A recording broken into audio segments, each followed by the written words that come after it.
especially the audience members. So thank you guys all for coming out and making it out here tonight. And it was kind of rainy, so I appreciate that. And yeah, looking forward to a great debate.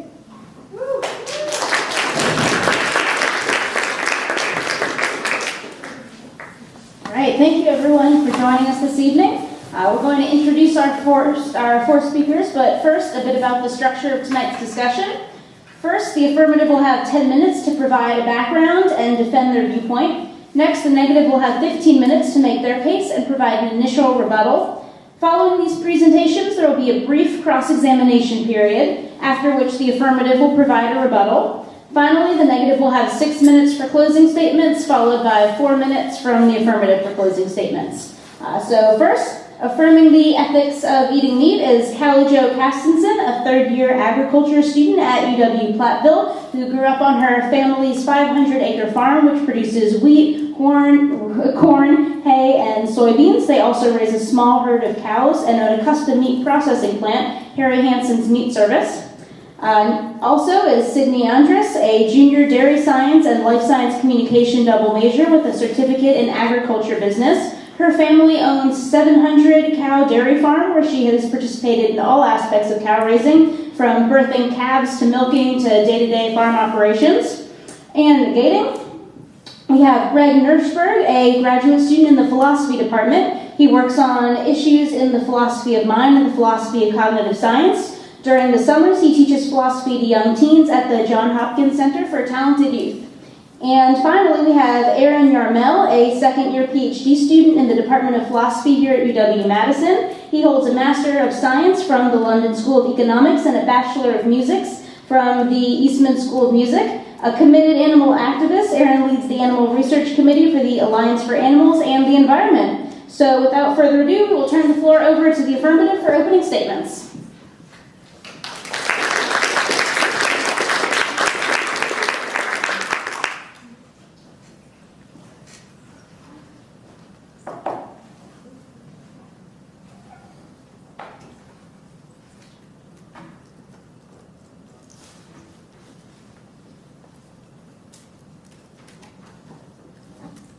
Hi everyone, like they said, my name is Kallie and this is Sydney, and we're here to talk to you about why it is ethical to eat meat. So to begin with, as they said, I grew up in Waterford, Wisconsin. We had 30 head of feeder steers and 20 head of cattle. I'm a third generation farmer, so I've grown up with my parents and grandparents both having farms. As far as my agriculture background, I grew up about a half hour away from here in Lodi, Wisconsin. These are some of my cows. This is actually one of our oldest barns on our farm, but it takes really nice pictures of cows, so I put this one up. And then that's also our farm logo, I think it's fun. Like I said, we milk 700 Jersey cows compared to the normal cows that people milk in Wisconsin are Holsteins. That's a picture of me at the UW Dairy Cattle Center. I actually live upstairs in the barn there. And I'm a student coordinator, so we take care of managing the student employees, but then we're also the go-to people, taking turns being on call, so when our boss isn't there, we're taking care of doing the treatments for the animals. We're his eyes and ears on the weekends and the weeknights, making sure that all the animals are doing okay and helping with the research studies. And we also consulted someone in the swine industry. I've raised pigs for the county fair, but I don't see it on a large scale level. So one of my friends at UW-Platteville is Keith Folkers. He lives in Pueblo, Illinois, and is a fourth generation farmer where he raises 6,200 hogs from wean to finish. So that's about 18 weeks old to 6 months old. And one thing that he really emphasized is the care of animals. So when I asked him what is most important when raising animals, he said, animal care is the most essential part. And I think you can see that in anything that we went to visit his farm. They made sure we had covers on our shoes so we didn't spread disease for the animals. He made sure that we handled them with the most care. We were respectful to their area, and they keep the facilities really clean. So one thing that we think is important when you're handling meat, and that it ethically is okay to eat meat just because of the way that animals are handled from the time they're born to the time that they go to, into your meat freezer. So one thing that's really important is your animal handling. So there's tons of research done on how to actually handle meat. or animals when they're live. So you have solid side chutes because they're scared of areas that they can see, so they can see through a chute if there's just bars. Like we know that there's an extra side. They get scared by that depth perception. You keep the noise to the minimum. Farmers are concerned about flight zones and use that in order to handle animals properly. They can use training so that they can move them around easily, and as well as utilization of herd instincts and transportation so that you know that you're handling them to the best of your ability and they're not getting scared. And that takes into account when you go into the slaughter facility. My family owns Harry Hansen Meat Service down in Franksville, Wisconsin. It's a small meat packing plant. We do about 20 head of cattle a week butchering and about 40 head of hogs. So we understand everything that goes into that.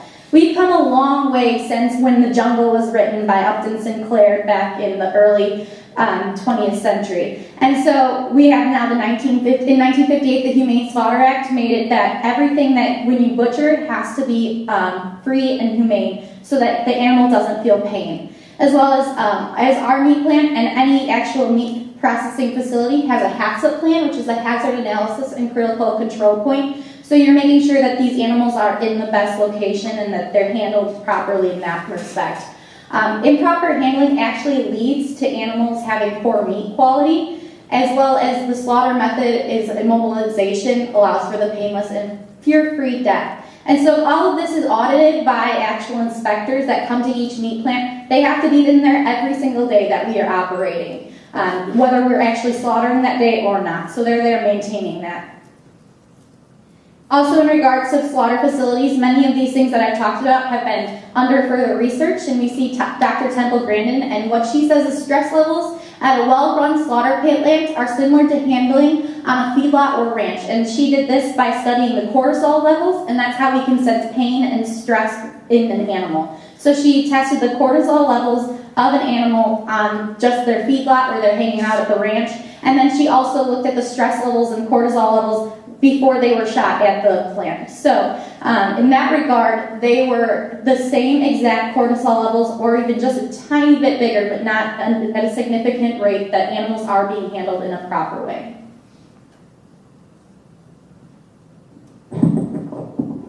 And I'd just like to make a couple comments about Temple Grandin. For those of you who don't know who she is, she's one of the most well-respected professionals in the agriculture industry. She's the one that has been instrumental in a lot of the ways that animals are handled at slaughter plants. She teaches at Colorado State University, and she's actually autistic, and her brain allows her to kind of think more like an animal and understand them a lot better. And she's written a lot of works talking about talking about animal behavior and how we can better handle them. And then just moving into some of our points on why we think that it is ethical to eat meat. If we look at the evolution of humans, we're omnivores. Our teeth are specialized to eat both plant and meat materials. We also have a higher functioning brain, and higher functioning brains need better proteins to be able to function at that high level. And just looking at the nutrition of meat itself has very high quality protein within it, as well as a lot of other vitamins that help that brain function.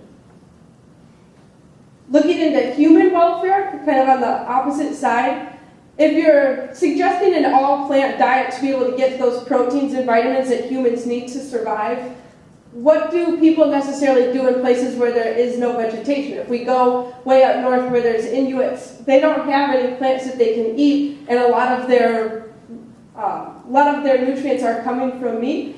And then also, if we're looking at people who have an all plant-based diet, have those people necessarily ever experienced true hunger? If you go into a third world country, a lot of their nutrients are going to come from animal proteins. And you see, as people get more wealth, they've done studies on, or they just looked into it, and as people get more wealth, they start to eat more animal-based protein, and they get bigger animals. And that's how they're able to survive, is through those animal proteins. Looking at Wisconsin specifically, since we are in Wisconsin, and economic sustainability, agriculture in Wisconsin is an $88.3 billion industry. It's our state's leading industry by more than double. Of that industry, I'm an expert on dairy, so I know that 44 billion of that, so about half, comes from dairy itself. And if we're going to completely eliminate the animal agriculture part of that, that's going to put a lot of people out of a job. Right now in Wisconsin, 1 in every 10 people in the state has a job that relates to agriculture. And I know that agriculture there's more to agriculture than just the animal industry. In Wisconsin, though, the majority of that is related to animal production. If we were to eradicate that, that would be pretty detrimental to our state's economy. And then just kind of a thinking question, where do you necessarily draw the line? If it's unethical for humans to eat meat, where animals, is it necessarily unethical for other animals to eat meat? And I don't know the answer to this, but it's a question that comes up when you're thinking about this. And that's our presentation.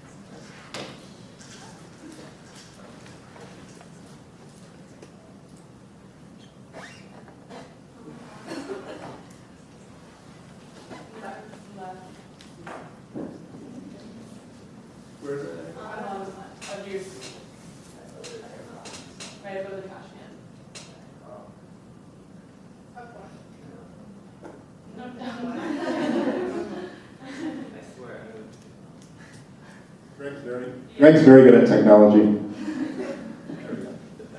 He's the best at technology.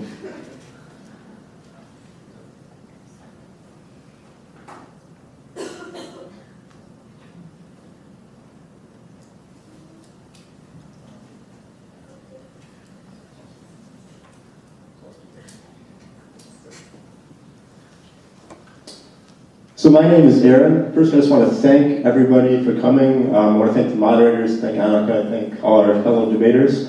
So we're going to be arguing against the practice of eating meat.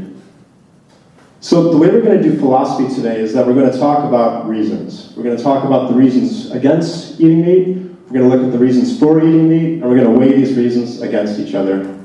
And it really is that simple. So you might be wondering, where do our reasons come from? Today we're going to be talking about reasons that are very uncontroversial. We're going to get our reasons from uncontroversial, shared, everyday values that you probably already have. Here's our position.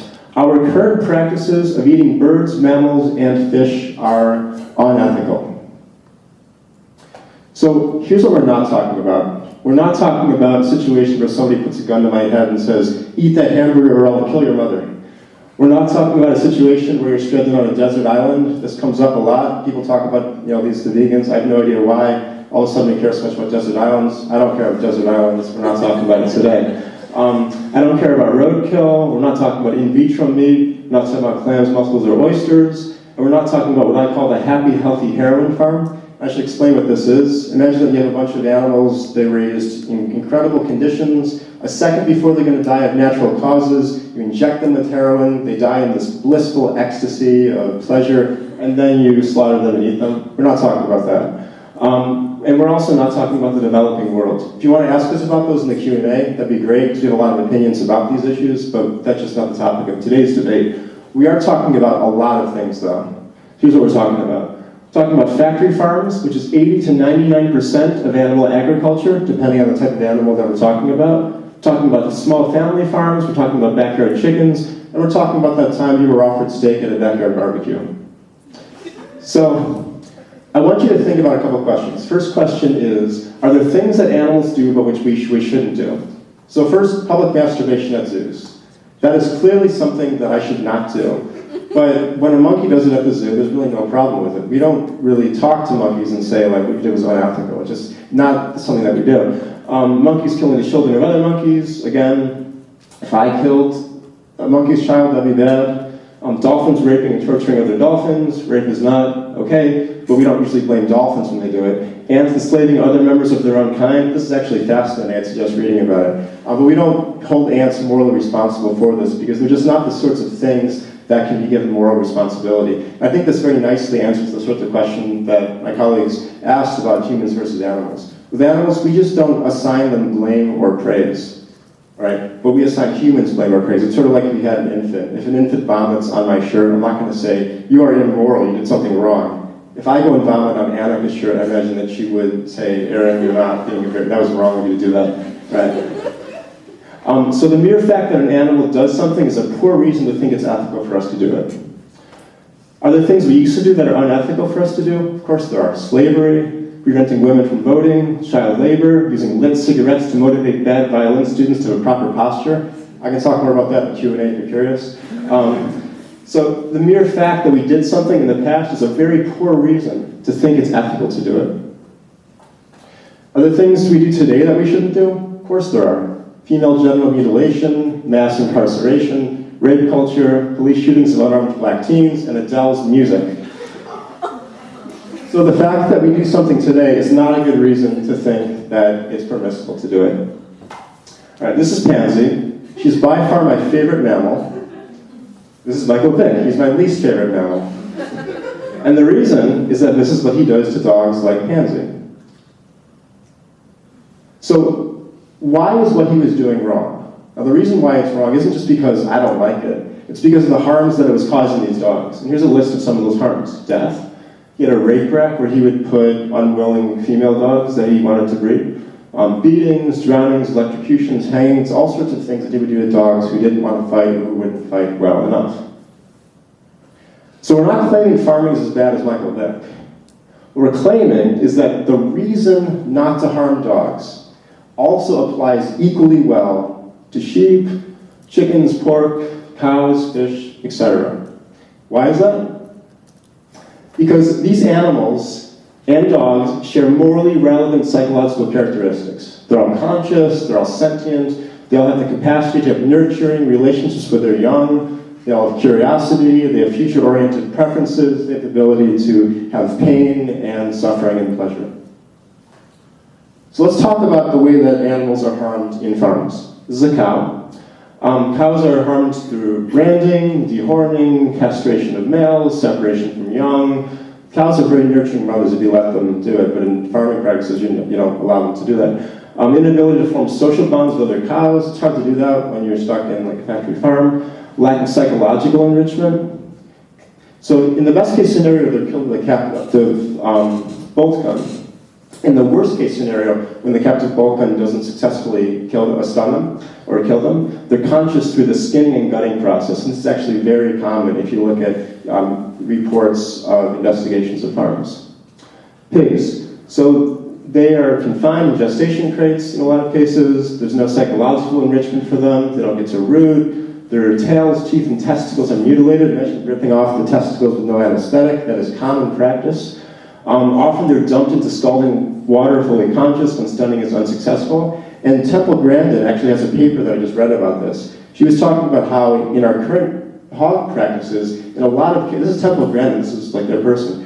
In a lot of cases, the stunning is unsuccessful. So they go through the rest of this process. They sort of wake up while they're having their throats slit and the scalding water to remove the skin and the hair.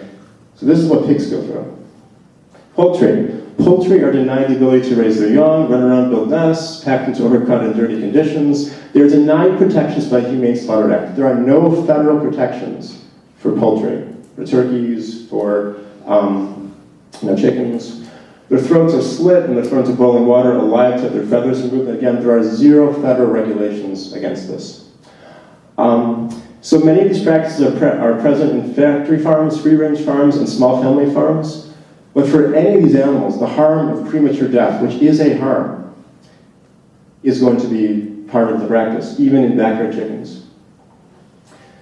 Let's talk about the regulations. In the words, so Donald Trump said about Jeb Bush, Jeb is a joke, Jeb is a mess. The regs are a joke, the regs are a mess. When we look at actual investigations, so this is from a USDA FSIS inspection and enforcement activities report, they find that the regulations that we do have are very rarely enforced. The fines are very, very minimal, and there is almost no punishment for violating them. So farm animals are exempt from the Animal Welfare Act. Birds are exempt from the Humane Slaughter Act. And if we look at the statutes that particular states have adopted, in many state anti-cruelty statutes, practices that are customary, common, industry standard, or normal are exempt. Wisconsin is a state that has exemptions like this. So all they have to do in order to get them exempt from these statutes, the way that they're written, is to be able to argue that it's common industry practice. So this is not meaningful protection for the welfare of these animals. And then very quickly, I just want to mention some of the environmental impacts of our animal agriculture industry. So every minute, 7 million pounds of excrement are produced by animals raised for food in the US. Growing feed crops for livestock consumes 56% of water. I'm just going to skip to the bottom. I just read yesterday that Denmark is considering taxing meat due to the effects on climate change. They know something that we don't. Now I'm going to turn things over to Greg. Can everyone just hear me like this? Yeah. So Aaron's given us a number of reasons against the practice of eating meat. And what I want to do now is consider a number of reasons in favor of eating meat. And we're going to evaluate those reasons. And what we want to say is that when we think carefully about the reasons in favor of eating meat, it turns out these reasons either are not reasons at all or are very weak reasons. So reason number one, eating meat is necessary for a nutritionally adequate diet. This is something it's a criticism that's leveled against vegetarian diets regularly, that they don't provide enough nutrition to sustain an adequate diet to meet our nutritional needs. And if this was the case, this would be a reason in favor of eating meat. Unfortunately, this is not the case. But let me just flag two things really quickly before I say why. The first thing is, we're not talking about whether or not eating meat is nutritionally adequate or if it's healthy. And we're not talking about whether eating a vegetarian diet is healthier than eating a meat-based diet. What we're asking is eating a vegetarian diet a nutritionally adequate diet? If it is, then this reason falls apart.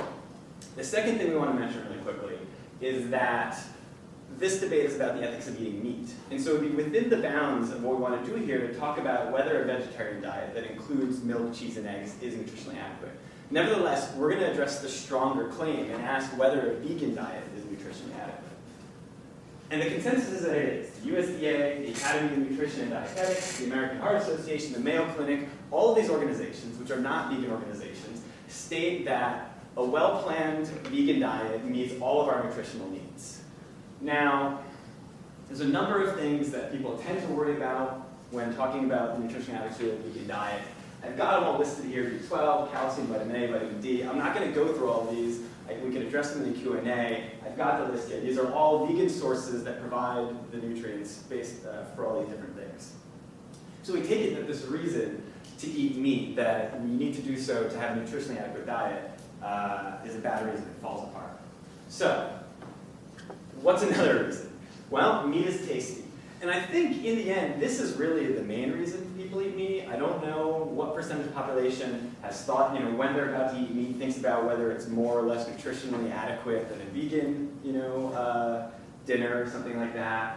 And, the fact is, we're all raised eating meat. We were given meat as kids. When you go out to a fast food restaurant or a nicer restaurant, or when you go to a family dinner, you're given meat, you're used to it, it's tasty. And I think most people eat meat for these reasons. And we agree. Meat is tasty. Tasty food is important in life, and something being tasty is a reason in favor of eating that thing. The question is, how strong of a reason is it? And we think it's not a very strong reason. And I think everyone is used to this line of reasoning. So for instance, we don't cheat on our spouses just because we won't find someone else more attractive. We don't beat people up and take their belongings just because we want them. The fact that we desire something isn't itself a sufficient reason to do that thing if there's competing reasons or competing ethical considerations. And this is the case for food all the time, right? The fact that it's tasty isn't a good enough reason to eat it. If I'm really stuffed, right, that's probably not a good enough reason to eat something tasty because I'm just going to get sick, right? If I'm on a diet, I have a strong reason to refrain from eating something tasty that's unhealthy. If I have diabetes, there's certain things I wouldn't eat no matter how tasty they are, right? So the fact that something is tasty isn't a good reason on its own to eat it. And we're just applying the same reasoning in the case of animals. So consider this. If we all, I think here, agree that if we went out and killed an innocent child and ate them, that would not be a good reason to do it, no matter how tasty they were, right? And I think many of us would agree that, for instance, taking a dog or a cat and subjecting them to the same kind of pain and suffering that livestock goes through and eating them, just because they're tasty wouldn't be a good enough reason. And so we're just applying the same reasoning to all animals. The claim is that there's no relevant difference between the kinds of animals that we take into our homes and love and the kinds of animals that we eat. The fact that they're tasty doesn't provide a good enough reason because there's a number of competing considerations like the ones Aaron discussed.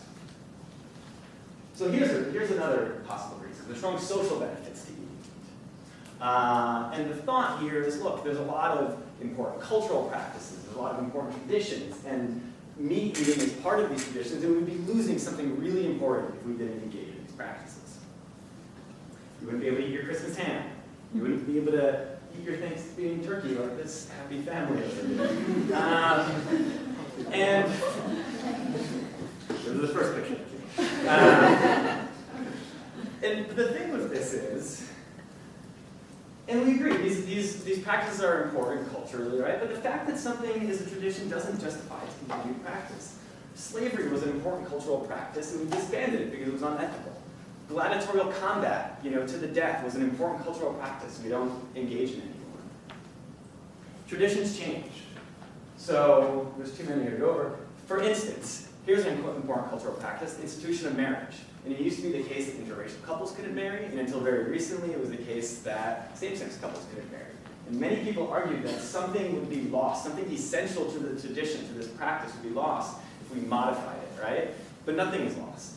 And it strikes me that there's nothing essential to the practice, or there's nothing essential to Thanksgiving or Christmas that's going to be lost if you don't eat the turkey. That's not what's really important about the Thanksgiving holiday. Maybe you're thinking about this at an individual level. Maybe the thought is, look, my family, my friends, I'll get ostracized, I'll get made fun of, they'll treat me badly, whatever it is, I'm going to miss out on all this stuff. But treating someone poorly because of their dietary restrictions is a really terrible thing to do. We don't do it to people on diets, we don't do it to people with celiac disease, we don't do it to people who have peanut allergies, we don't do it to people who don't eat meat or a particular type of meat for religious reasons, right? Doing that to someone is a really crappy thing to do. And if someone does that to you because of your ethical commitment to not eating meat, well, again, it's a really crappy thing to do, but it seems to me it doesn't generate a strong enough reason in favor of eating meat, right? Can I? Yeah. So let me just say one thing in response to a point that our opponents made about evolution.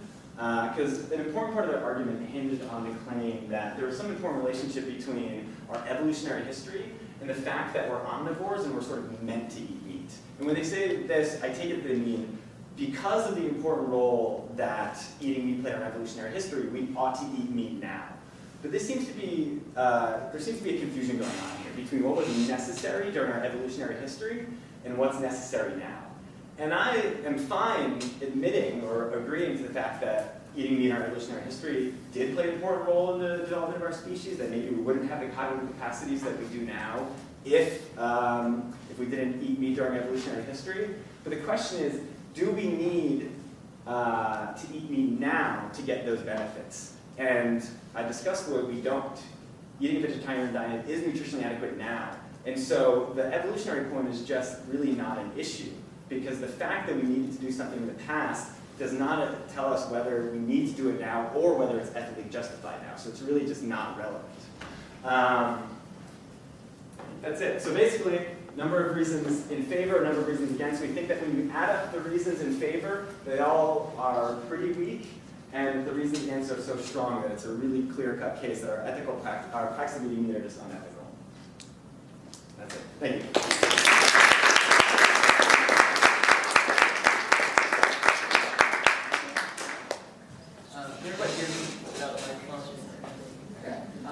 So now we're going to move on to a cross-examination period. Both of these presentations, I think, included an incredible amount of information in the time that they were given. We're going to start with affirmatives, so if you all have any questions for their presentation, and then once you all have sort of clarify the points that you all want to. We'll then give the other side an attempt to cross-examine them on some of their claims as well. So, Kallie and Sydney, are you all good? Perfect. All right, so one claim that you made is that 80 to 90% of all farms are factory farms. And I just wanted to see if you could clear up exactly how you look at a factory farm and what are the parameters in which you calculated that percentage. Can everybody hear me? Or? Yeah. So I think that's a great question. I'm actually not, so there's no clear definition of what a factory farm is. This is something that I've actually had a lot of fun talking to Sydney about. Because I asked Teresa, is there sort of a consensus among like farmers of what a factory farm is? It seems like it's sort of a derogatory term, was sort of what we saw. As far as like animal rights activists are concerned, there's no clear definition of what it is, but it's sort of a cluster concept. So it's sort of like a table. We don't really have like a clear definition of what a table is. We can sort of point to tables and have like meaningful discussions about tables nevertheless. And when people talk about factory farms, what we're talking about is a level of concentration, a level of size, and a level of sort of industrialization. So does it look sort of like a factory? But I completely agree with you that I don't have like a clear cut and dry definition of it. And as far as the numbers, so I'm going to let Greg answer that because he's the one that found those statistics. But just to be clear, he wasn't talking about number of farms, he was talking about the number of animals, right? The numbers, and again, they change based on what animal we're talking about. That's why Aaron stated 80 to 99%. But those numbers were meant to indicate that that's the percentage of meat that's produced, right? So you take all the meat that you could buy in a grocery store, and the numbers state that 80 to 99% of what you're getting comes from factory farming. That's the explanation of that number.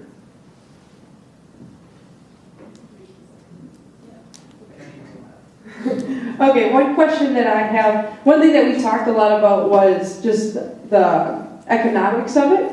And both of our livelihoods right now depend upon animal agriculture. And we're just wondering, if we were to shift to a plant-based diet, what happens to the number of people that are currently employed? And we love our animals right now. That's our livelihood. What happens to those people when they don't have an industry that they can work in? Yeah, I think it's another great question. One thing to point out was that the numbers that you gave, you started out with just agriculture, right, in general. Then you said that 50% of that is dairy. So 50% of that number already is sort of outside the scope of this discussion, just because we're just talking about meat. When we're talking about the other 5% of, so basically what we're talking about is at most 5% of our agriculture, or our economy.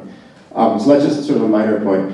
The other point, though, is, so mention that the UW, so there's just two questions. One is like me personally, or you personally, like what are we saying about you? Is the fact that you would lose your job a good reason not to stop this practice?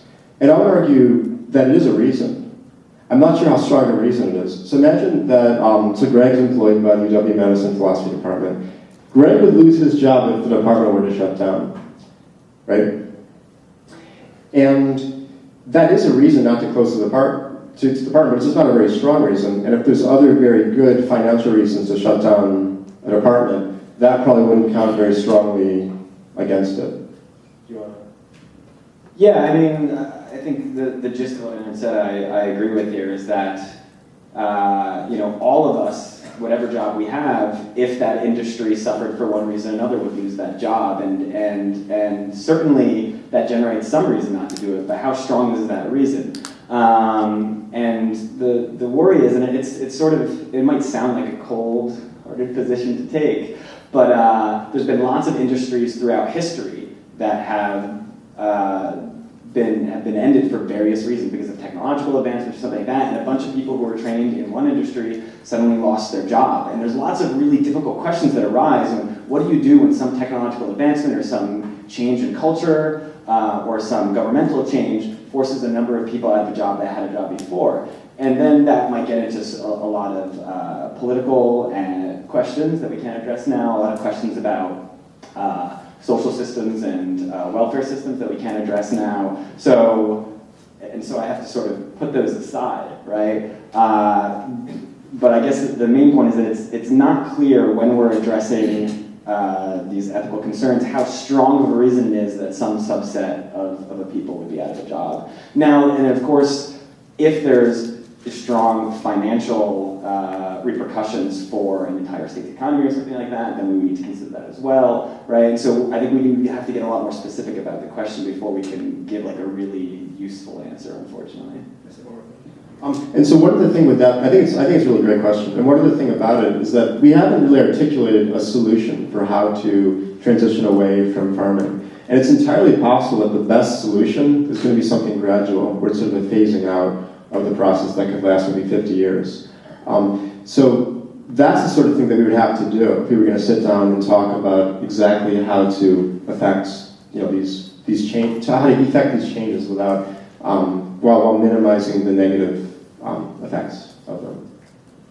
I just want to clarify right away when I asked that, were you considering dairy being eliminated from you were eliminating dairy? Yeah, so I'm happy to talk about dairy. I just think it's a little bit beyond the scope of this discussion just because we were just going to talk about meat. We can talk dairy too, but I think that if we're just talking about the impact of meat, I was just questioning the numbers that you gave because they were all agriculture, and a big part of that in Wisconsin is dairy. And we are considering dairy because ultimately, as a dairy animal, they're going to produce milk, and ultimately be a source of meat. That's why I was considering that. Right. And I can reflect on that too. Actually, I raised Holstein steers growing up, and that comes from the dairy industry. So they actually, calves, when they're born and they're boys, they can't milk them. So that's when they ultimately come to us. And also, reflecting on the meat plant, I mean, we have a lot of cows that come in that are dairy. So about quite a few percentage of the meat industry is from dairy production. Yeah. So we weren't doubting that. It's just the question is, how do we break down the different economic benefits of the different sectors of the meat economy? But it's not, this is a very, very minor point. Maybe we should move on. Okay. One other question I have is, how do you plan to feed people throughout the world so our population continues to grow and we keep losing land? We feed more people off of cattle because they can have more per capita. And compared to, let's say, we need to start growing more fields, we don't have that land usage. So how would you expect to feed on a plant-based diet? So this is an excellent argument for veganism, because what we're doing right now is pumping the vast majority of our crops through the bodies of animals. If instead we just ate the nutrients from those crops, it'd be a much more efficient use of land. So I thank you for raising it. So if we're looking at ruminant animals, a lot of their nutrients come from plant sources that we can't digest. Are we just switching that? If animals are more efficient at converting a food than we are, continuing off of Kallie's question. Yeah, so let's talk about soy production, let's talk about corn. The vast majority of that is raised for animal feed. So if we're talking about the sectors of the animal agriculture industry where we're raising food for the animals, that's significant, and that's sort of what I'm speaking to.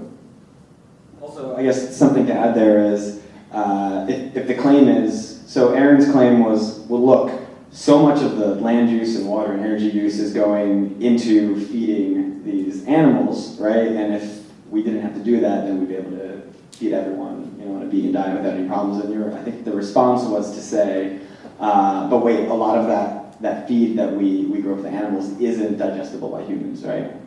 So, but I think the main point is there's still an amount of land use and energy use and manpower that's devoted to that. And even if we had to change the particular crops that are grown on that land, and that change would cost money, of course, but it's not clear to me how different the practices would be in the end.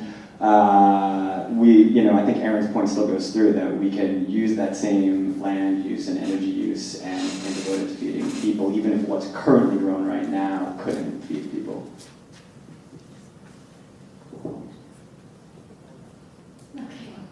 So thank you all for both. I thought that cross-examination was fantastic. getting to a lot of the points that I think that everyone kind of wanted to talk about. So we're going to give the affirmative just a little bit of time to kind of get their thoughts together for their sort of 6-minute long speech rebuttal. In that meantime, I kind of wanted to give everyone else an opportunity. I know we have a lot of questions that we're going to ask here when we get to the end. We're also going to have audience questions, and we wanted to encourage everyone who wanted to have a question asked. You can tweet at us at Badger Debate.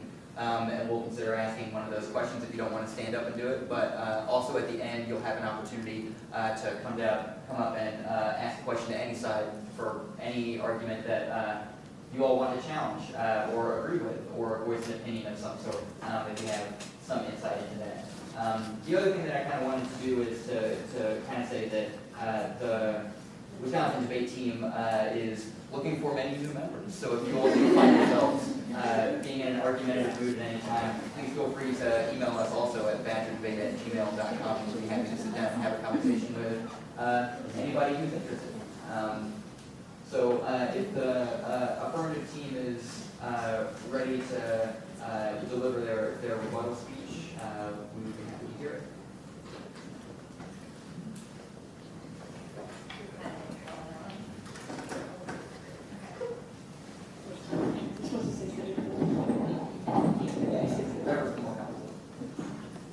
Okay, so a few things that I would like to address that they have brought up, and part of my background with the meat processing industry. One thing specifically is the captive bolt gun that they were talking about. They said that a lot of the animals that go into actual processing are still alive when they hit the and when they're actually killed. But that captive bolt gun is over 98% effective. In any tests that they've done, that only 2% haven't been fully stunned. And the way that they monitor that is by actually listening to the sounds, measuring their movement afterwards. They can touch their ear, and if they respond, like they actually tilt their head, then they know that's not an effective stun. And at that point, there's an additional method of stunning, whether they try again, or they might do another method on that animal, because there's various methods to stun an animal. But that's the most prominent method. And so in any case, they particularly are making sure that that animal is fully not able to feel the pain of actually the further processing of harvesting that animal. One other thing that I wanted to speak briefly about is the fact that you called all of the animal practices, such as teeth clipping of pigs, the crates, confinement, scalding of pigs, even cattle and branding per se, you call them mutilations. And I don't think that's a term that you should really technically use. They are proven animal practices that are good for the animal. If we weren't to clip teeth on pigs, they actually bite each other, and that's when further damage can happen to the animal. We as farmers care about these animals. We are doing every practice that we can to make sure that they can't harm each other, harm themselves. And so those are what we're taking into precaution as we take care of these different things. So instead of mutilation, I think they should be considered more on the terms of animal welfare practices that are bettering these animals for further down the line.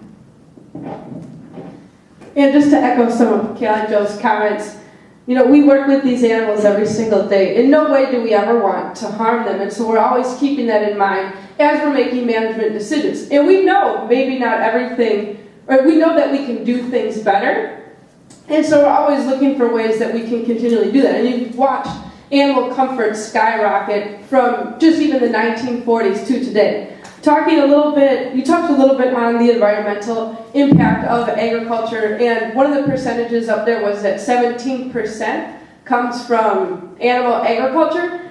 Not sure where exactly that came from, but if we're looking in the United States alone, you can go onto the EPA website, and the statistic there is that 9% of greenhouse gas emissions in the United States come from agriculture as a whole. About half of that is from nitrous oxide, which is primarily crops and manure management, and a third of it is from methane emissions. And when we look at methane emissions, those are going to be from animals that are ruminants, so the cows, the beef, the sheep, and the goats. And the majority of that is just from the cows burping. That's where the majority of methane emissions come from. And if we're looking at the sources of these, if we're comparing a so-called factory farm, or let's say a CAFO, which is a concentrated feeding operation, more than 1,000 animal units as defined by the DNR on one location. The amount of methane emissions, or just overall greenhouse gas emissions per kilo of milk or per kilo of product is going to be significantly less than on a smaller farm. And there's been study after study that have proved that point. And Bob. I can further on the environment too. When you talk about excrement of 7 million pounds and worrying about this as a whole, nutrient management is huge in Wisconsin. And I'm in a class right now where we're actually out at the farm dealing with the amount of excrement from the animals. So we have to look at all the stages. When you plant a crop, that takes nutrients out of the soil. By having that excrement and monitoring how much of each nutrient is in that, we can actually utilize the excrement as a positive for all of the soil within Wisconsin. So instead of saying that it's a negative, I think that it's a positive. And through the nutrient management placements that we entail within our state, we can actually take that excrement and make a higher profit crop. And if you want plant-based diets, the better off you are because we have that, and it's an all-natural source of such nutrients. And I think just to finalize some of the things that we're saying, both of us really care about animals. And I think we deal with them on a daily basis, and I think that mainly we just need to point out that we do care. I love my cows. You saw the picture with the cow. I have a lot more of them, of me kissing a cow, because I love them. That's my livelihood. And I think that to take that away from a lot of people, and you said, you compared it to, eliminating, or how, history has done that in the past. But the fact that agriculture has been the backbone of the American economy for so long, and that it does employ so many people, that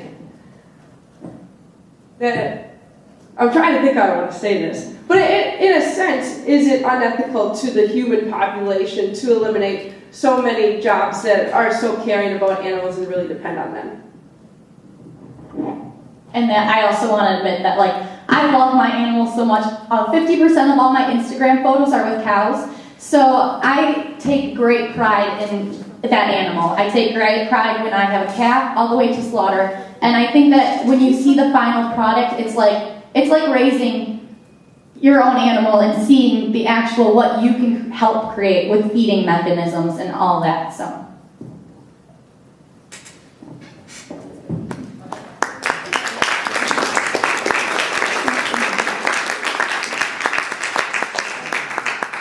Now is the point in the debate where we'll give both sides an opportunity to sort of emphasize their main points, make relevant comparisons based on the cross-examination and what they just heard. So we'll give Aaron and Greg about 6 minutes to make closing remarks, maybe respond to some of the things that were up there. 5 minutes. Sure. Excellent, so thanks. First thing I'd just like to say is, I don't think Greg and I are doubting that you guys love your animals. I also don't think that you're bad people. I think you guys are really cool. This doesn't mean we can't be friends. I'm not sure if I'm cool enough to be friends with you guys. I have an argument for that, but that'd be like a very different slideshow. I'm not prepared to make that case today. But I would like to respond to a couple. See, Greg didn't want me to tell that show, but I think it went over very well. So I'd like to respond to a couple of points that I made. First of all, we're not anti-agriculture, and I just want to make that very clear. We totally understand the importance of agriculture in our economy. We're just talking about a very specific part of agriculture that I responded to.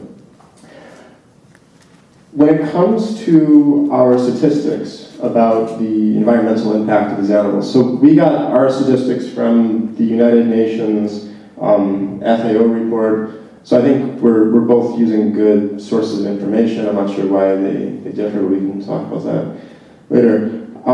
When you give anecdotal evidence about how you treat animals with love and care, the question we have to ask is the extent to which those things generalize to the industry.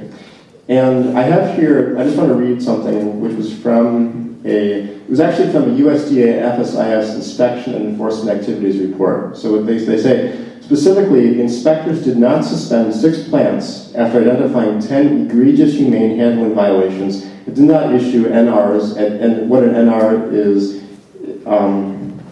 is a non-compliance record. Sorry. They did not issue non-compliance records at 2 plants after identifying 2 non-egregious violations. This occurred because although the related FSIS policy was clear and specific, instructors often made subjective enforcement decisions. At times, these decisions were inconsistent, lenient, and endorsed by district officials. As a result, the plants did not improve their slaughter practices, and FSIS did not ensure the humane handling of swine. So when it comes to swine production, we have very good evidence from the USDA reports themselves that these guidelines just are not being followed. And furthermore, when inspectors go in and try to do something about them, there really aren't changes happening because of how minimal the fines are and just how infrequent they actually happen. When it comes to the question of the animals regaining consciousness during the slaughter, I'm not going to argue that at your plant they're becoming conscious, because I haven't been to your plant. But what I am relying on is Temple Grandin. And I read a paper that she wrote earlier today advocating for different methods of hog slaughtering. And what she was saying was that the way that it's currently practiced, hogs often will become conscious during the slaughtering process. So I don't take it to be really an interesting question whether this is, whether this is happening. This is a report from an insider talking about this. Thanks over to Greg. All right, let me finish up actually. Okay. Stand up for the closing.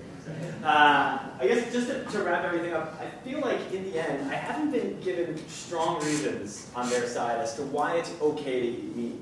I mean, the 2 sort of really positive reasons they said were this sort of, if it's not okay for us, why is it not okay for other animals, right? But I feel like, the fact that other animals do something is not an ethical justification for us to do it. The fact that we've done something in the past is not an ethical justification for us to do it. The fact that something was important in our evolutionary history doesn't mean it's necessary or justified now. I mean, we have tendencies towards rape and violence that are there for evolutionary reasons, but they're not justified, right? Certainly not now. And so, I almost feel like what we've been given is an assumption, meaning it is okay, and then look, there's ways of doing this well. And we don't deny that there's ways of producing meat that are better than others. But what we've done is given a number of reasons why, even when it's done well, there's a big problem going on here, right? We've given reasons about the suffering, right? And the lives of animals that are strong reasons against eating meat. And the fact that we're taking a sentient, conscious life, a life that can feel pain and suffer, and we're killing it, right? And we're killing it without good justification, because we don't eat it for nutritional necessity. The fact that it's tasty isn't a good reason. It's not clear, right, that the role it plays in our social practice is enough of a reason. And so we have these strong reasons against, and it doesn't seem like we have any good reasons for eating meat. So yeah, that's all I got.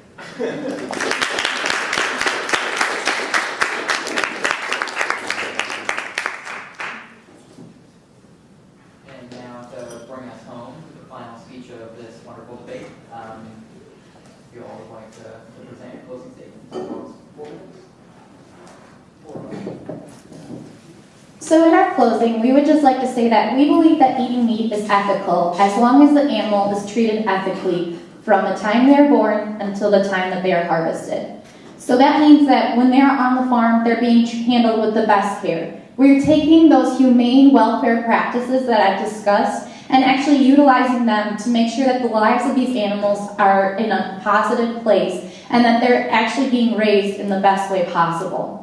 And then when we look at it, we are handling them properly. So we're taking the animals and we're transporting them well. We're using their natural instincts in order to make sure that they're traveling easily, they're not stressed out from all the different handling practices.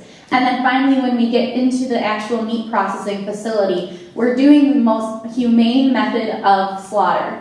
And although they bring up Temple Grandin and say that she has said that many of the animals are not in shock, like I said, 2%, they've shown studies, and they continuously do studies, and that only 2% of any animal is typically not stunned fully when they go into harvest. And at that point, they will make sure that they're stunned before actually being fully go through their harvest further. And I think that's important to emphasize. And I don't think it's just in our meat processing facility, because our inspectors, especially in Wisconsin, the inspectors are very, very crucial. And they continue to make sure that we're going through our practices, and that's what the HACCP is exactly for as well. And so I'm not sure how they did not know that, and the report wasn't written on this facility, but in that regard, typically you get a report no matter what. So in that respect, and I admit sometimes there are a couple facilities that maybe they do wrong, but we do not support that, and we just support that the ethicalness, and if everything is followed through, then it's okay to eat meat. And just to hone in on a couple more of our points, it's not necessarily,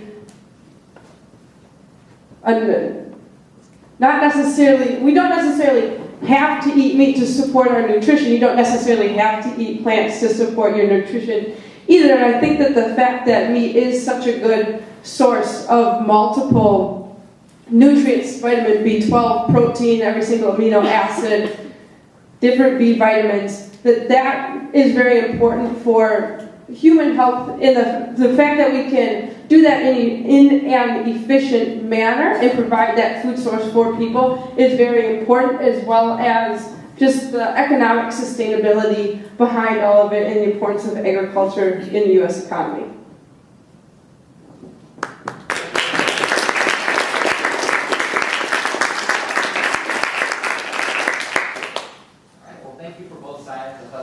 Incredible debate, and I know this is kind of my favorite part of it, because now not only does the audience sort of get involved, so we can kind of bring in other voices and other people who have other questions that we kind of want to talk about for each of these. So this is how we sort of envision this happening. We have kind of a set of questions that we'd like to ask both participants, but we also want to give you all an opportunity to ask questions if you all want to. So we have a microphone. If people who would like to ask questions can kind of come down to this front area, we'll provide you a microphone, and you all can ask them, and if not, we'll kind of continue along with the question that we kind of have going.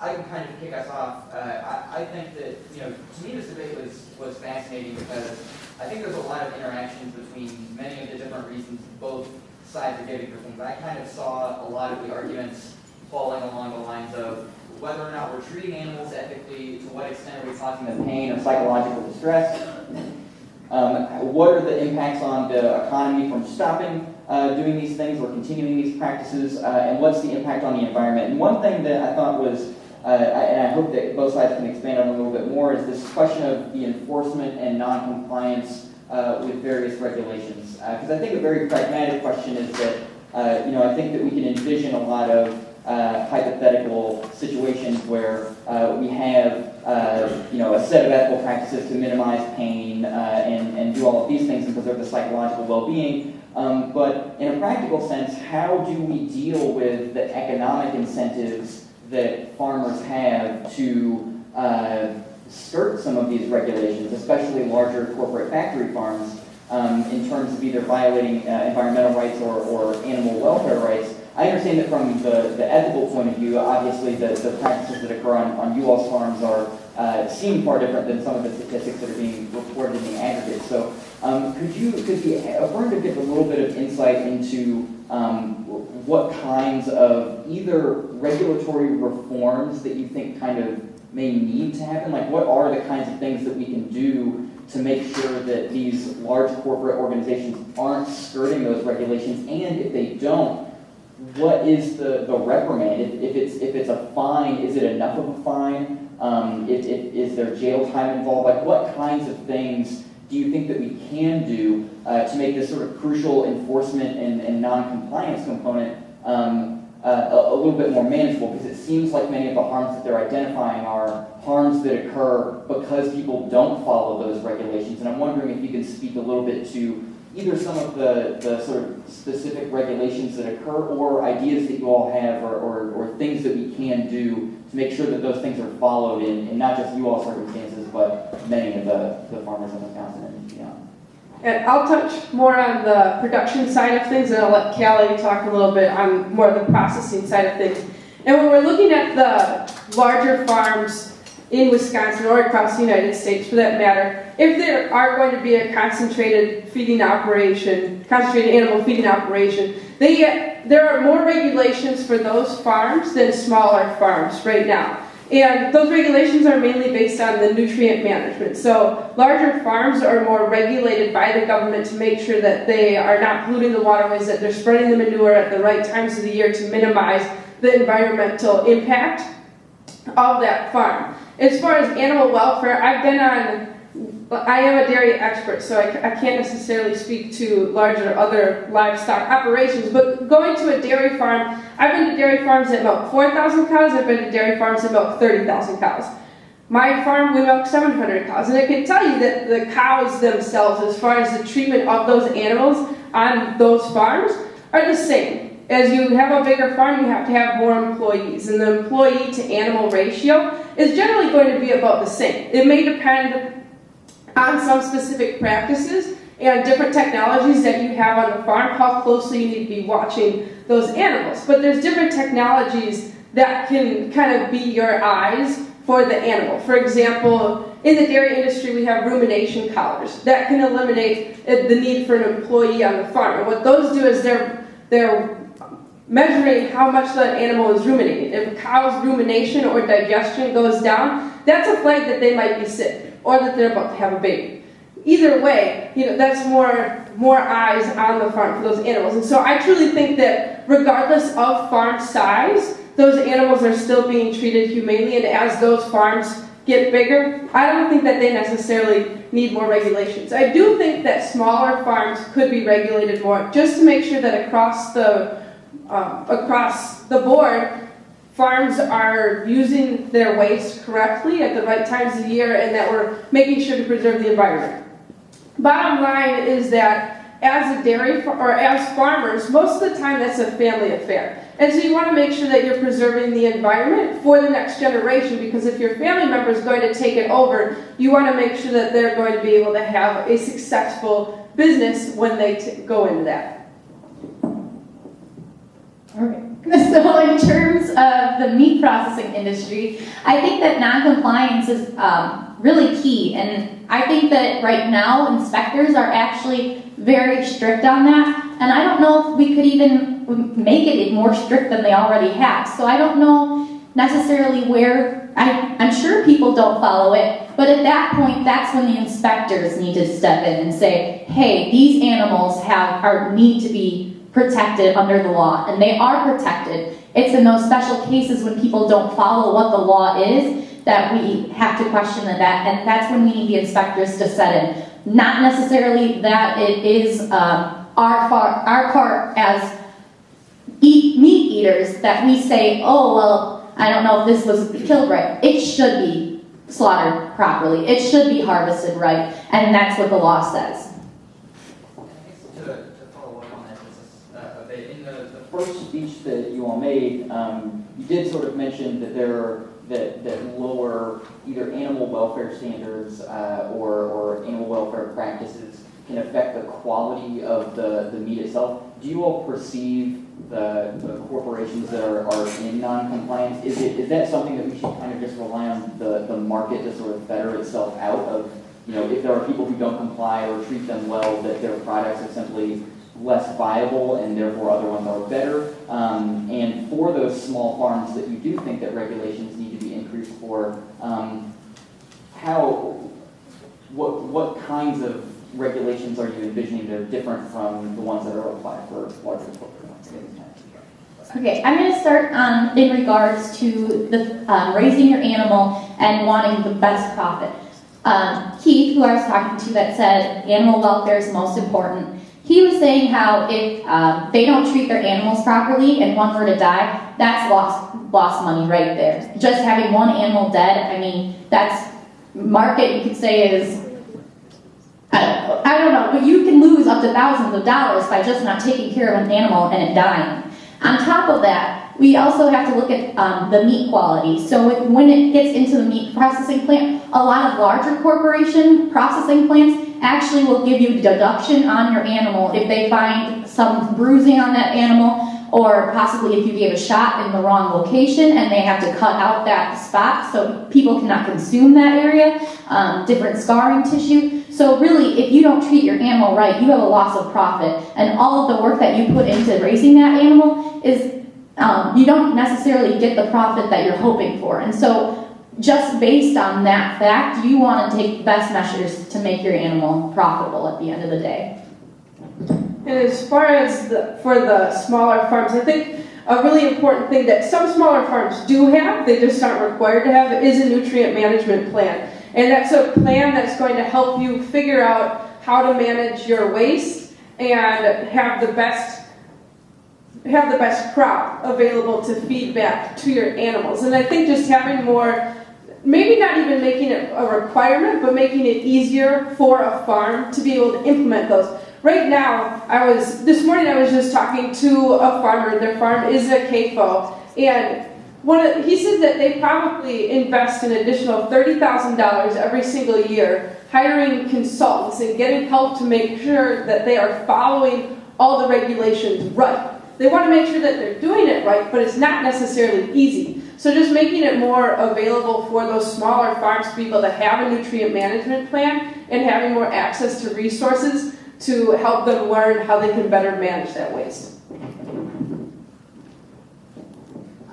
I have a question for the negative that kind of gets at some of the more philosophical framing around the ethics. So inevitably part of life is suffering, right? No matter earthworm, person, pig, right? Like there will be some degree of suffering that happens as a part of life. If it's out in nature, it's, stress from predators, not being able to find resources, etc.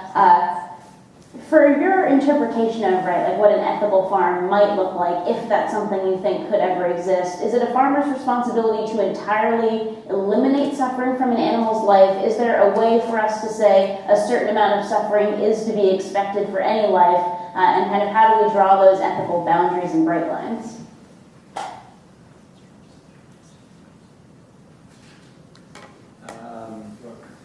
So the question here isn't necessarily about how we evaluate the suffering of animals, but it's about what is a sort of acceptable amount of suffering given that part of life is suffering, right?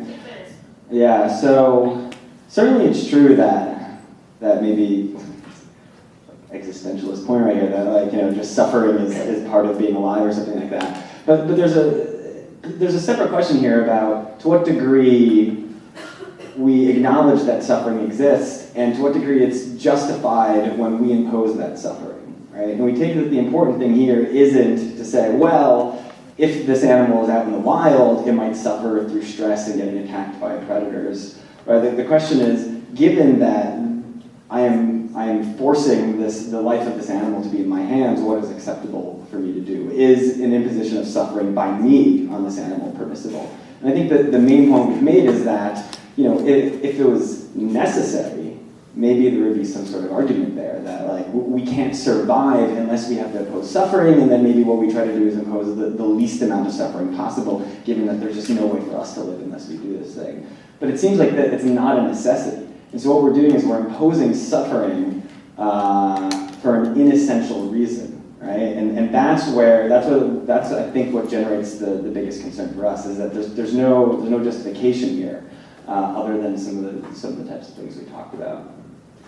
Sure. And one other thing that I think sort of touches on this is that it's always hard to measure a precise level of suffering.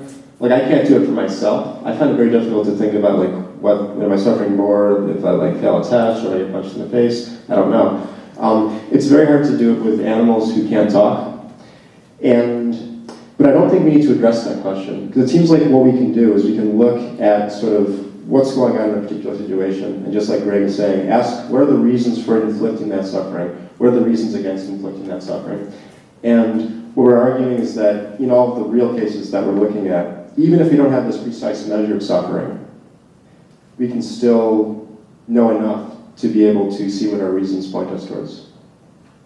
Just to follow up on some of that, so when it was being described, sort of what kinds of psychological, physical sort of damage is done to animals based on some of these practices, compliance or non-compliance aside. Many of the comparisons were somewhat sort of psychological, their stress levels, you know, the sort of pain inflicted on them. I'm wondering, for the affirmative point about the economy is, I think, a very relevant and an important one. And for many of the farmers in the state of Wisconsin whose livelihoods depend on them, in very practical terms, it is a necessity for them to continue a lot of these practices, at least in the short term, as you sort of alluded to, a gradual shift away, at least at some point.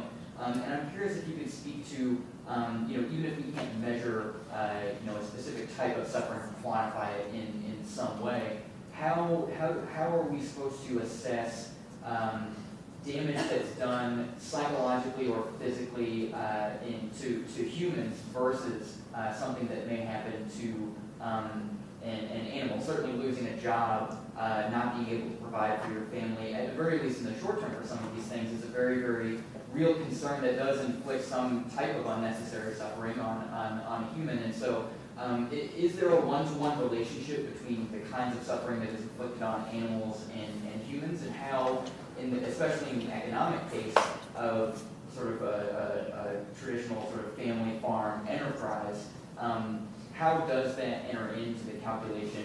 Is it simply a matter of scale, just more animals are experiencing this than are humans, or is there some other distinction to be made between those different types of suffering? Yeah, so I think it's a great question. One issue that I think is relevant to respond with, just to give us some numbers to sort of fix, like an example, is that there was recently a new CAFO being proposed, a 26,000 hog farm. And the argument for this is that it's going to bring us a lot of jobs to Wisconsin. They're trying to build it in Bayfield County, Wisconsin, as the highest unemployment rate in the state. And you might think that this is an ideal place to build a hog farm like that. But as I was reading about this, I read about what some of the county board members are saying. This one guy, Brett Rondo, he said that the CAFO would provide 30 to 35 jobs. So that's what we're talking about, 30 to 35 jobs. That is fewer jobs than my philosophy department gives, just talking about grad students. Okay, so for a massive CAFO with 26,000 hogs, we're not talking about a significant number of jobs, especially if we're comparing it to the amount of hogs that are being harmed. So even if we were to say that losing your job is just as bad as going through a life of torture, and I'm going to say it, mutilation, as a hog, which it's not. It's nowhere near as bad as what they're going through. Even if we were to say it's that bad, the numbers would far outweigh on the side of the hogs. And then we also have to think about the environmental impacts of something like that. So we're talking about 6.8 million gallons of liquid manure every year spread over 800 acres in the White River and Fish Creek watersheds. And that's more manure than the total amount that's produced by all the human residents of Galveston, Texas. And that all will be dumped right in this small place called Bayfield County, Wisconsin. So when we're looking at the economic arguments for building a new facility like this, it just seems like they're far outweighed by the harms. They're really not that significant. If we're just talking like, weighing the pros and cons of a particular proposal like that, which is, I think, a lot of times what we're talking about. Another thing that Greg sort of touched on is that the history of capitalism has been the history of particular industries becoming irrelevant, becoming replaced, becoming advanced, becoming more efficient. And whenever that happens, people that have skills in the old industry have to find new jobs.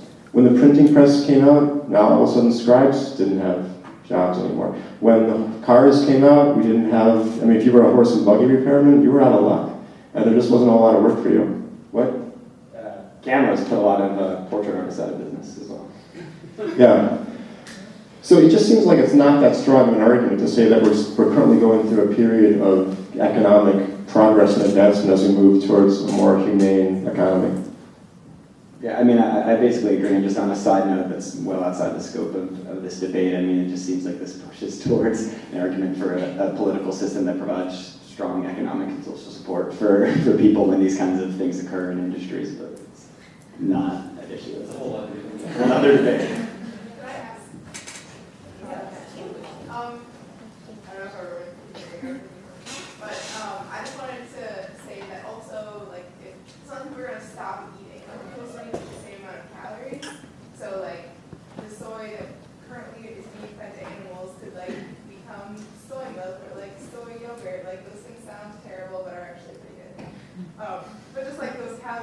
still exists, and like, so you're still like creating something, you know, like people can still like have jobs in like those settings. It's not like all of a sudden like all of that just disappears, and like there are no like alternatives that people still need to eat. And then also on the nutrient side, I'm in a lab that does like phosphorus detection in the Madison area lakes, and we have like 4 parts per million phosphorus in Lake Mendota, which is like 3 parts per million is like crazy eutrophication level. So we're like above crazy right now. And so like we're working on like gypsum filtration for like fields and stuff, so that when they spread manure, because like all the people that I've talked to like just through the lab have said that like we have more manure than like can be spread, especially from like hogs, and like in Iowa and stuff. It's crazy. But like, so they're trying to like spread other things with it to like hold it into the soil, because right now it's just like running off into lakes. So I guess like, I don't know, just like if it's running off into the lakes anyway and like causing environmental harm there, then like can we just like spread it wider, or is it like I don't know, like what's the problem? Is it like just too concentrated? Is there too much of it? Well, I'm in a nutrient management class right now in the agriculture industry. And like I said, we do care a lot about those nutrients, and we realize that it is a problem. And more so today, we're more conscientious than in the past necessarily. But one thing we have to look at too is that a lot of those chemicals and things can be from yards of people. You have more actual over usage of nutrients on yards than you do, like a homestead, than you do in the agriculture industry. So I think that's important to take into effect when you're looking at the eutrophication level and the parts per million, because it's not all coming from agriculture. There are far more industries out there that are affecting that. And so by trying to mitigate ours with the nutrient management plans, I think we have to look at that as a reason too. Also, Dane County has like a ban on phosphorus on lawns. So just like here, it's the main one is agriculture, but like overall, I'm sure that a lot of it is. And to talk about, this is in the Yahara watershed, right? And it's actually pretty awesome. A lot of dairy farmers have gotten together, it's a farmer-led organization. It's the Yahara Watershed Pride, Yahara Pride. I'm not sure. It's a bunch of dairy farmers that have come together to try and address this problem, because they do realize that some of it's coming from agriculture, and they want to make sure that they have clean water as well. Farmers need clean water just as much as humans need clean water. Their animals need to drink water as well. And so they're working on different practices to be able to do that. In addition, when we're looking at mass volumes of waste, there are technologies that can help in addition to the just simple practices, and I think that as we move further along in society, those are going to become more accessible. If you look at an anaerobic digester in Wisconsin, that's going to eliminate the phosphorus that you're spreading out in the fields in the form of liquid manure. Right now, it doesn't make a whole lot of sense for a farmer to have that because they break. Then you have manure leaks that are going into places where it wouldn't even be going if they were spreading it normally, and they can't make money off of it. It's just a huge investment that they're putting in that they get a couple products out of that might be beneficial. As technology increases and we figure out a better way to promote this use on dairy or on farms overall, not just dairy farms, I think that we can see a lot more environmental impact improvement on farms across the United States.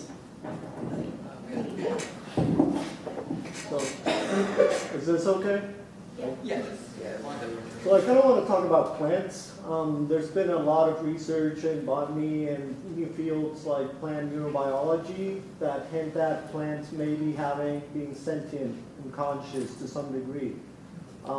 Like for example, some plants, some trees provide nutrients to trunks of trees that have been chopped. Some plant siblings help each other with nutrient recycling versus helping conspecifics that are not part of that don't come from the same parent tree. And they communicate with others through pheromones. They have some of the same hormones that animals have. So my question is, are we biased towards life forms that are more like us versus life forms that might have some analogous structures that serve the same functions and provide the same sentience and consciousness? So I think it's an interesting question. The first thing to say is let's just assume that you're right. Okay, let's just assume that plants are fully, not just conscious, let's imagine that plants are persons, actually. All right, so I'm just gonna go all out and assume plants are persons. This is false, by the way, we're gonna assume it. We would benefit from going over to a vegan diet because we would need to slaughter fewer plants in order to sustain a world without putting those plants through animals first. So that's an argument in favor of vegan diet, even if you're right. Okay. I don't accept that it's right though, and I think that we have to separate our piece of empirical evidence for types of reciprocal behavior in plants and types of complex interactions and complex systems where plants interact in surprising new ways. I'm always astounded when I read about new things that we find plants are doing. I haven't seen any evidence to suggest that they possess the necessary psychological or physical components for consciousness or any sort of sentience or any sort of what we would consider to be pain. And I think that when you make sort of a functional description of something, we can sometimes run the risk of saying, yeah, that there's a sort of functional identification between two activities or processes. But that's not enough to give us properties like pain. The other thing that, do you want to say anything? I don't know, this is like my field, so I think it was always better that Aaron do this because otherwise I'll go on forever, right? Again, I agree with Aaron. It's not clear there's any good evidence for conscious states in plants. It doesn't seem, I think we take it that you need something like a central nervous system or something that can replicate the function that a central nervous system serves in an organism to have some sort of sensory experience, sensory systems as well. But here's one thing. Aaron started by saying I accept their persons and we feel everything. But even if we accept that there's some amount of sensory experience, I take it that most of us here would agree that there's some sort of graded level of experience that exists in organisms. So I take it that my ability to suffer is greater than my dog's or cat's ability to suffer. Even though I think dogs and cats have conscious experience, have subjective experience, can feel pain, there's a sense in which, my higher level, my sort of cognitive functioning, right? I have I have memory, I can think about the future, right? And someone can harm me by sort of just talking to me and telling me something that then makes me stress and dwell about all these things that are gonna happen in the future. And so there's a sense in which I can suffer really greatly, and maybe much more so than certain animals. And I take it that we all think that dogs and cats can suffer more than a worm, and so, or a single-celled organism or a bacteria or amoeba or something like that. And so even if it was the case that something like a plant had some minimal amount of sensory experience, I take it that if I'm trying to decide what to eat, I have to eat something. I eat the thing that has the most minimal amount of experience, right? Even if we see to point to that there's something going on there. But again, it's not clear to me that there's good evidence in favor of that. So I think we probably have time for two more questions. We're going to take one of the questions that we received through Twitter, and then we'll get one more of the many, many questions that we have out there. We'll start with the Twitter one first, and then we'll somehow decide how to ferret all that out. So this is a very interesting question that I think probably a lot of people have or have kind of thought a similar thing about since we started. And I'm going to also it's posed for the affirmative, but I'm also going to ask it in a way that the negative can engage. So the tweet is, for the affirmative, would you be okay raising and slaughtering dogs in the same way that cows are on your own farms? And the flip side of this for the negative, do you view things like service animals and police dogs in the same way as you do meat production? Would you think that those things should also be abolished? I think that it's widely known that in other countries people do eat dogs and they consume those for meat products. In our country, I think it is more profitable, it would make more sense to eat beef, swine, along that line, just because dogs are they don't necessarily have a ton of meat on them, honestly. And so to go through the process of slaughtering them, the wide process, wouldn't seem necessarily economical in regards to that. So I don't necessarily see us eating meat from dogs. I mean, you could necessarily, they do, but in our country, it's not necessarily sustainable to do that.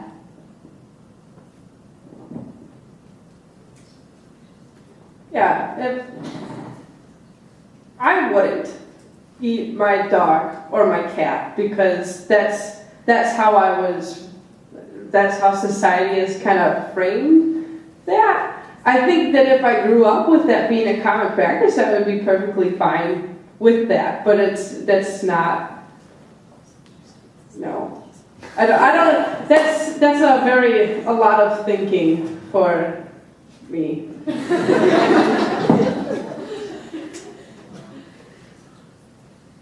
So, when it comes to animals like dogs, we have to think about whether what we're doing is actually harming them. So there's certain things that I can do to, if I told Greg that I thought he was ugly or fat or something, that would harm him. I don't think. I think Greg is a really good looking guy. If I told my dog I thought that she was fat, she wouldn't understand. So that wouldn't harm her. And I think that in a lot of cases, service animals actually aren't being harmed by being service animals just because of the sorts of animals they are, the sorts of things that they get pleasure from, the sorts of things that they suffer from. When it comes to police dogs, I have problems with that in particular cases. Like a lot of police dogs, they have like titanium teeth, so they're better at like tearing through flesh. There have been many, many cases of police dogs sort of, attacking people. And you got to understand, these are like really powerful German shepherds bred to kill at a command. And there are a lot of cases where these dogs get, unleashed, they get triggered, they go for it. And once they go for it, you're not coming back from that. Like, you're done. So that seems like sort of a dangerous practice. And given the amount of fatalities from this, the amount of injuries from this, I'm very suspicious of our current practices of police dogs. When it comes to dogs for the blind, I have no ethical objection to that based on considerations of animal interests. Okay, let's take one more question. You're right there, so let's go ahead. Hey, everyone hear me? All right. I'm gonna frame this in like the kind of terms that I think express the moral urgency of the situation that we're in right now. Okay, so like to the affirmative side, I think some of the arguments you brought up in favor of eating meat being ethical were that the regulations around the handling and treatment of animals. You care a lot about your animals, and it's very economical. But all of those things, all the same things could be said about, for example, slavery as it was practiced, not too long ago in this country. So, obviously we became slaves was incredibly profitable. I mean, like, American industry was exploding at that time, and it was dwarfed by just like slavery in the South. It was very economical. Slaves, the treatment of slaves as is depicted, I guess, as being incredibly harsh, even though that definitely did happen, is kind of caricature of how most slaves live. So I guess my question is, like, why do you think, okay, is slavery justified under analogous conditions to the raising of animals for meat today? And if it's different, then like what exactly is that difference ethically?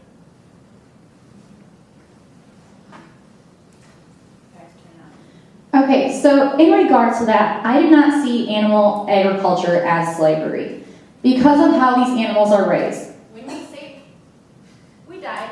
Okay, when we say that we are taking care of these animals, we're not confining them necessarily where they're so tight-packed, and we treat them well. When people didn't treat slaves well. They didn't take into consideration necessarily their families. They didn't take into any consideration how those people were living out their life and whether they were living their life to their fullest. Really loud? No, I was just saying cattle aren't people. Yeah, cattle aren't people. That's my sister, by the way. So, cattle aren't people. They're different. I mean, they have different mechanisms of functioning. So I don't think we can necessarily compare cattle to people. And in addition, we can't necessarily say that what we're doing to animals is wrong. Like I said, we're doing everything to the point of that we're treating them ethically. We're treating them with the most respect. They're living out their lives to a full extent. In cattle, I if they get too old, they actually start, their systems cannot handle that age. I had a steer one year that he hit a point of his age and he couldn't continue to keep the feed uptake, and he was having more internal problems than he was, and he was only a year old. And so how are we to say that that's not necessarily right? And so I think that we can't necessarily compare them. Just kind of to wrap up, since I think this is one of those tropes that gets used a lot in these arguments, the kind of slavery, factory farming analogies. I was wondering if the negative at all, I wanted to wrap it up by speaking to those types of analogies. And if you do think that there is anything troubling about comparisons between human slavery as it happened in the U.S. And current farming practices, or if you think that that analogy is just 100% appropriate. So I'd like to give a shout out to Sarah Andrews, who's the Executive Director of the Alliance for Animals Environment. Sarah has forbidden me, while I'm working with the Alliance, from making comparisons to slavery, the Holocaust, rape. She gave me like a list of things I'm not allowed to do. And I think there's a good reason for that. It's that when we're doing philosophy, if I'm writing like a philosophy paper, we have a very sort of particular audience, then I think it's fine to make whatever comparisons I want. Then if there are legitimate comparisons, then I'll make them. When I'm talking to a general audience, I think there's always a real danger that the way that the argument is going to be interpreted is to be saying that slaves or like black people are worse than white people, right? So when we make a comparison, like slavery was like factory farming, when we do it, what we're saying, no, these animals are awesome. Like they should be given the same consideration of people, and we're not, but what a lot of people hear it as is, no, like these cows don't take moral consideration, you're comparing them to black people, therefore they don't take moral consideration. So I always avoid those sorts of arguments for those sorts of reasons, just because dialectically, I think there's a real danger that you can do damage to marginalized groups of people by making them. In the context of philosophy, I'll do whatever seems like it works. But like in a public setting like here, I'm not going to make a comparison like that. Let me just add on, I guess, really quickly here. So, to the degree that the comparison is useful, it's not always clear, but I mean, here's a consideration. Certainly, so this issue of whether or not animals are people was brought up, and that's like a really tricky issue. Let's sort of put that aside. Cows aren't human, that's true, right? Whether or not they're people, that's, again, we'll put that aside. Here's a question. Do they deserve moral consideration? That's the question we're asking here. Do these animals deserve moral consideration, right? And then to answer that question, you need to have some principled reason to assign what things get moral consideration and what things don't get moral consideration. So I take it that a rock sitting outside doesn't get moral consideration, right? It can't feel anything, it has no experience, right? It's not clear what I can do to wrong it. This table, does it get moral consideration? Probably not. I mean, someone owns it, and so I probably shouldn't do something to it, but that's like derivative of the person who owns it, right? Now we start talking about animals, right? And now we get into some tricky questions. Do I only have moral considerations to something if someone like owns an animal, and I can only wrong an animal because I'm wronging the owner? Or are there other considerations? And we take it that there are, and these considerations have to do with pain and suffering, with the interest of the animal to live a certain type of life, right? And then when we bring up those questions,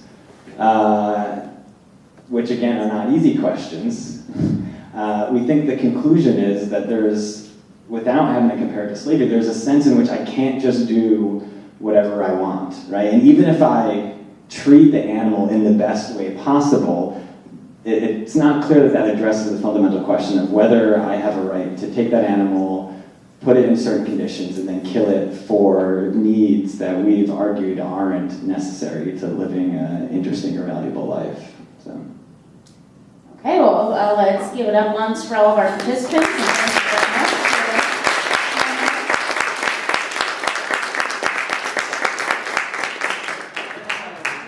Thank you to everyone, especially the colleagues that were arguing here. I think that they're a great testament to the idea that we can have very, very different ideas about how we should all live our lives, but not hate each each other.